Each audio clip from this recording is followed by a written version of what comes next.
There's a number written on a shop estimate right now that was never about fixing your car. It was about how much they thought they could get. I spent more than 20 years on the other side of that counter, writing those estimates on thousands of cars, watching good people sign them because the fella in the clean shirt sounded like he was doing them a favor. None of this makes you a sucker. These 13 are built so that anyone signs. The sharper you are, the more they dress it up. Stick around to number 1 because it isn't a part, a fluid, or a flush. It's the single estimate designed to talk you out of a car that had 100,000 good miles left in it and into a payment on a pension you never needed to take on. Learn these 13 and you walk into any shop knowing exactly which line on the invoice is real and which one is somebody's boat payment. Number 13, wiper blades and bulbs. This is the little one they count on you not fighting. The tech swaps a $12 blade or a $15 bulb, then writes a labor line bigger than the part itself because nobody argues over something that small. Here's what they don't say out loud. These are the 2 easiest jobs in the whole building. A wiper clips on in under a minute, and most bulbs are a twist and a plug. I've read thousands of invoices where a $12 wiper quietly became a $40 line, and it sailed right through because it looked too small to question. The fix is nothing. Buy the blade or the bulb at any parts store. Tell them your year and model so the size is right, and snap it in yourself in the parking lot. The part runs $12 to $20. The shop wants $30 to $50 for the same wiper, or $60 and up to change a bulb you could have done in the time it takes to read the box. Number 12, the 3,000-mile oil change. That little sticker in your windshield corner is doing a job, and the job is getting you back through the door 5 or 6 times a year instead of 2. 3,000 miles is a number from the days of cheap conventional oil, and that era is gone. Here's what the quick lube won't tell you. Modern full synthetic holds its film strength and its additive package far past 3,000. In most engines built in the last 20 years, it's good for 7 to 10,000, and the oil life monitor on your dash already knows that better than the kid with the sticker gun. You're paying to throw out oil that's still working. Follow the manual or the oil life light, run full synthetic, and that's 2 or 3 changes a year instead of half a dozen. Every one of those premature changes runs $40 to $70. Do the math on a fixed income and it's real money, drained out slow, for oil that was protecting the engine just fine the day before they dumped it. Number 11, nitrogen in the tires. Green valve caps, a line on the bill. Sometimes a whole package waved at you the day you buy the car. The pitch is that nitrogen keeps your pressure stable and your tires cooler. Here's the part they skip. That benefit is real for aircraft and race cars that live at extreme speed and temperature. It means almost nothing for a Camry running to the grocery store and back. Ask the person who sold it to you what it actually did for your car. If the honest answer is your pressure drifts a little slower, that's a few pennies of value they charged you $100 for. Plain air is free at most stations, and it's the same air that's already in there. A tire is mostly nitrogen the second you fill it. Check your pressure once a month, cold, to the number on the door jamb sticker, not the big number on the tire sidewall. Nitrogen gets sold for $70 to $200 at purchase, or $5 to $10 a fill after. For how you drive, you're buying the color of the cap. Number 10, the dirty air filter show.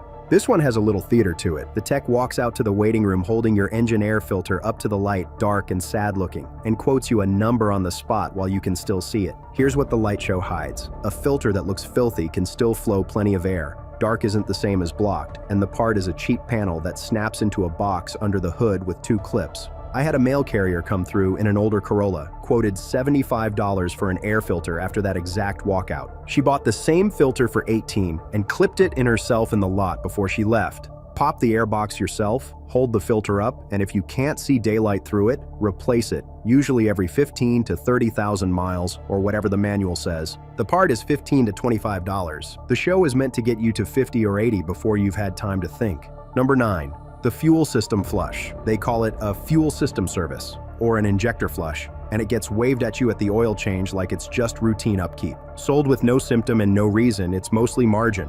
A healthy modern engine running decent gas does not need a flush on a schedule. Your injectors aren't gunking up on a calendar, and if there's ever a real problem, you'll feel it in how the car runs, not read it off a maintenance menu. AAA found roughly 2 out of 3 drivers don't trust repair shops. Services like this, no problem, no need, just a line added on while you wait, are exactly why that number is what it is. Skip the routine flush. Run top-tier gas, which already carries the detergents that keep injectors clean, and only chase the injectors if the car actually develops a stumble or a rough idle. That flush runs $120 to $200 every time they can sell it. A tank of good gas does the same maintenance job for a fraction every single fill. Number 8, the battery that tested weak. You come in for something small, and they come back with the tester in hand and a serious face. Your battery is failing. Better replace it today before it leaves you stranded. Sometimes it's true. A lot of the time it isn't, and the number on that little tester is softer than they let on. Those testers read a battery's state of health, and that reading swings with temperature and with how charged the battery was when they clamped on. A good battery that's cold, or one that's been sitting after a bunch of short trips, can throw a weak reading that looks alarming on the printout but means very little. Ask one question and watch the room change. Ask them for the measured cold cranking amps against the rating stamped on the battery, and whether it was tested after a proper charge. If they can't answer that, the test told you nothing. A real replacement, when you genuinely need one, runs $150 to $250. They'll quote you $250 to $400 installed for a battery that had another 2 winters in it. Number 7, the cracked belt scare. Here's a favorite for the quick sale. They shine a light on your serpentine belt, point at some fine lines in the rubber, and tell you it's about to snap and leave you on the shoulder. Fine surface lines are not a belt about to let go. Modern belts are made from a rubber that cracks a little on the surface long before it's anywhere near failing. The real warning signs are missing chunks, frayed edges, or ribs peeling away, not the hairlines they're pointing at. When did anyone actually show you the belt and explain what you were looking at instead of just naming a price? Drop a comment below. What's the worst upsell a shop ever tried to run on you? Look at the belt yourself, or replace it on schedule, which is usually somewhere between 60 and 100,000 miles depending on the car. A belt job runs $120 to $250. Paying that on a belt with years left in it is money handed over for a picture of some cracks that were never the problem. Number 6, the coolant flush. They push too early. The coolant flush gets sold years before your car ever calls for one. They'll pitch it at 30,000 miles like it's overdue, when the fluid in there was built to go far longer. Most modern, long-life coolant is rated for something like 100,000 miles or several years. It says so right in your manual. In the maintenance schedule, most people never open. 2 owners with the same pilot pull up the same month. One followed the book and left the coolant alone until the car asked for it. The other got talked into a flush every 30,000, paying again and again, and under the cap, both cars look identical because the early flushes bought nothing but invoices. Open your manual, find the coolant interval, and hold the shop to that number instead of theirs. A coolant service runs $120 to $180.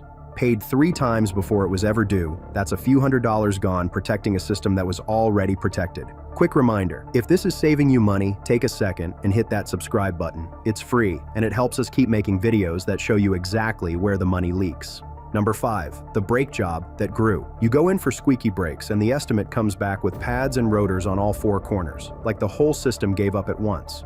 Brakes rarely wear out all at once. The fronts do most of the work and wear first. Rotors often have plenty of life left, and a lot of the time the backs aren't close to done. But all 4, pads and rotors, is a bigger ticket than front pads, so that's the number that lands in front of you. A retired teacher brought in an Accord quoted right at $900 for pads and rotors all around. The fronts needed pads, the rotors measured fine, and the backs had a good stretch of life left. The actual job was a couple hundred. Before you sign anything with brakes on it, ask for the pad thickness in millimeters and the rotor measurement against the minimum stamped on the part. Front pads done right run $200 to $350. The Everything at Once version runs $600 to $1,000 and up, and a good chunk of that was for parts that weren't worn. Number 4, the alignment on every visit. Buy tires, get an alignment tacked on. Get brakes done, get an alignment tacked on. It rides along on nearly every ticket, pitched like it just naturally comes with the work. A car that tracks straight and wears its tires evenly across the tread does not need an alignment on a schedule. You align it when you've hit a real pothole or a curb, when steering or suspension parts get replaced, or when you see the car pulling or the tires wearing down one edge. Not because you happen to be in the building.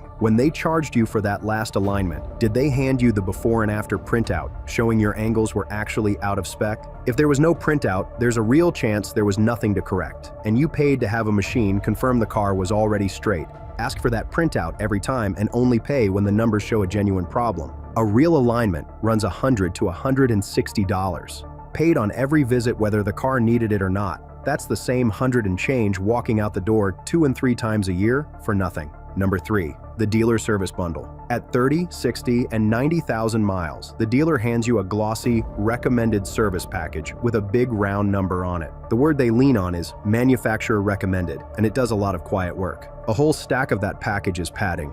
Extra flushes, cleanings, and inspections wrapped around the few items your car actually needs, because a bundle with a $400 number on it sells better than the short, honest list. Two owners bring in the same 4Runner right at 90,000. One signs the dealer package. The other opens the manual, sees the 3 things actually do at that mileage, and has just those done. Same maintenance state at the end, a fraction of the cost. Open your own maintenance schedule, find your mileage, write down what's genuinely called for, and get those items done a la carte. The dealer bundle runs $400 to $800. The list your manual actually asks for runs $150 to $250, and the gap between those two numbers was the whole point of the glossy sheet.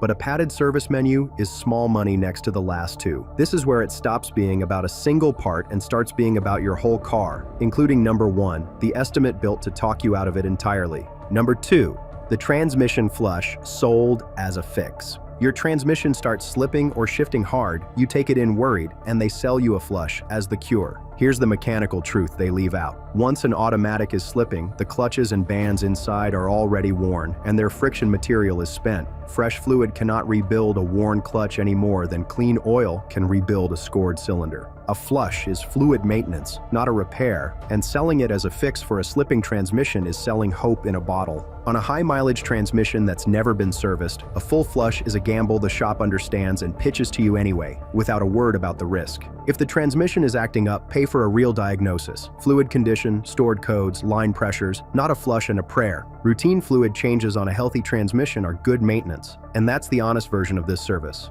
Sold as a fix, the flush runs $200 to $400 and changes nothing. If that transmission is truly on its way out, you're looking at $3,000 to $5,000 for a rebuild. And the flush they sold you never had a chance of stopping it. Which brings us to number 1, where they stop selling you a service at all and start selling you a whole different car. Number 1, the estimate built to push you into a new car. Your car has one real problem, one thing that actually needs fixing. But the estimate that comes back doesn't read like one repair, it reads like a funeral. A number so big that the fella sliding it across the counter can look you in the eye and say you'd be throwing good money after bad, that you're better off just looking at something newer. Here's the part that should make you sit up. The fattest estimate in the building isn't always a repair. Sometimes it's a doorway to a sale, and it gets fattest at the dealer with a lot full of cars right outside the window. They quote the whole engine when the failure is a set of coils. They quote the whole transmission when it's a solenoid. They condemn the entire car when the actual broken part costs a few $100s because just replace it sounds like mercy when they already know your situation. Fixed income, paid off car, and the quiet fear that this was supposed to be the last one.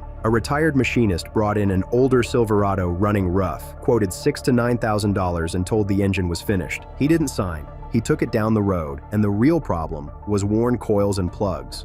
A few $100s, and the truck ran clean for years after. Same truck the first shop was ready to bury. So before you ever authorize a number anywhere near what the car is worth, stop and do 2 things. Get a second opinion in writing and make them name the exact part that failed and how they confirmed it. An honest shop tells you cylinder 4 coil, not the engine. A quoted repair like that, done for real, often lands around $400 to $600. The path they were steering you toward is a different car, $30,000 and up, or a payment book on a pension, which is the one thing you swore you were done with. That's the whole game, right there at number 1.